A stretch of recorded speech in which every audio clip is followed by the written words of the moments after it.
Hi hello friends, Samanvi ವ್ಲಾಗ್ಗೆ ಸ್ವಾಗತ. ಇವತ್ತು ನಾನು MTR ಗುಲಾಬ್ ಜಾಮೂನ್ ರೆಸಿಪಿನ ಮಾಡಿ ತೋರಿಸ್ತಾ ಇದ್ದೀನಿ. ಮೊದಲನೆಯದಾಗಿ ಒಂದು ಪ್ಲೇಟಿಗೆ ನೀವು MTR ಗುಲಾಬ್ ಜಾಮೂನ್ ಪೌಡರ್ನೆಲ್ಲ ಹಾಕ್ಕೊಂಡು ಅದಕ್ಕೆ ಒಂದು ಅರ್ಧ ಕಪ್ ಹಸಿ ಹಾಲು ಅಥವಾ ಕಾಯಿಸಿ ಆರಿಸಿರುವಂತಹ ಹಾಲನ್ನು ಹಾಕಿ ಚೆನ್ನಾಗಿ ಮಿಕ್ಸ್ ಮಾಡ್ಕೋಬೋದು. ನೋಡಿ, ಮಿಕ್ಸ್ ಆದ ನಂತರ ಅದನ್ನು ಒಂದು 10 ನಿಮಿಷಗಳ ಕಾಲ ಚೆನ್ನಾಗಿ ಅದನ್ನು ನೆನೆಯೋದಕ್ಕೆ ಬಿಡಿ. ನೋಡಿ, ಒಂದು 10 ನಿಮಿಷಗಳ ಕಾಲ ಚೆನ್ನಾಗಿ ಆಲ್ರೆಡಿ ನೆಂದಿದೆ. ಸೊ ಇದನ್ನು ನೀವು ಒಂದು ಸಣ್ಣ ಸಣ್ಣ ಉಂಡೆಗಳನ್ನಾಗಿ ಮಾಡಿ ಇಟ್ಕೋಬೇಕಾಗುತ್ತೆ. ತುಂಬ ದಪ್ಪ ಮಾಡ್ಕೊಳ್ಳೋಕೆ ಹೋಗ್ಬಿಡಿ, ಸಣ್ಣದಾಗಿ ಮಾಡ್ಕೊಳ್ಳಿ. ಅದಾದ ನಂತರ ಒಂದು ಪ್ಯಾನಿಗೆ ನಿಮಗೆ ಎಷ್ಟು ಬೇಕೋ ಅಷ್ಟು ಎಣ್ಣೆನ ಹಾಕ್ಕೊಂಡು ಅದು ಒಂದು ಕಾದ ನಂತರ ನೀವು ಮಾಡಿಟ್ಕೊಂಡಿರುವಂತಹ ಉಂಡೆಗಳನ್ನಾಗಿ ಒಂದೊಂದಾಗಿ ಎಣ್ಣೆ ಒಳಗಡೆ ಬಿಟ್ಟು ಅದು ಒಂದು ಗೋಲ್ಡ್ ಕಲರ್ ಬರೋವರೆಗೂ ಲೋ ಫ್ಲೇಮಲ್ಲಿ ಫ್ರೈ ಮಾಡ್ಕೊಳ್ಳಿ ಫ್ರೆಂಡ್ಸ್. ತುಂಬ ಹೈ ಫ್ಲೇಮ್ ಇಡಬೇಡಿ, ತುಂಬ ಗೋಲ್ಡ್ ಕಲರ್ ಬರೋ ಹಾಗೆ ಮಾಡ್ಕೊಳ್ಳೋಕೆ ಹೋಗಬೇಡಿ.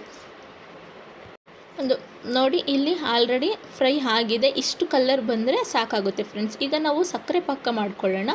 ಮೊದಲನೆಯದಾಗಿ ಒಂದು ಪ್ಯಾನಿಗೆ ನೀವು ಒಂದು ಅರ್ಧ ಕಪ್ ಸಕ್ಕರೆನ ಯೂಸ್ ಮಾಡ್ಕೊಳ್ಳಿ. ನಾನು ಅರ್ಧ ಕಪ್ ಯೂಸ್ ಮಾಡ್ಕೊಂಡಿದ್ದೀನಿ.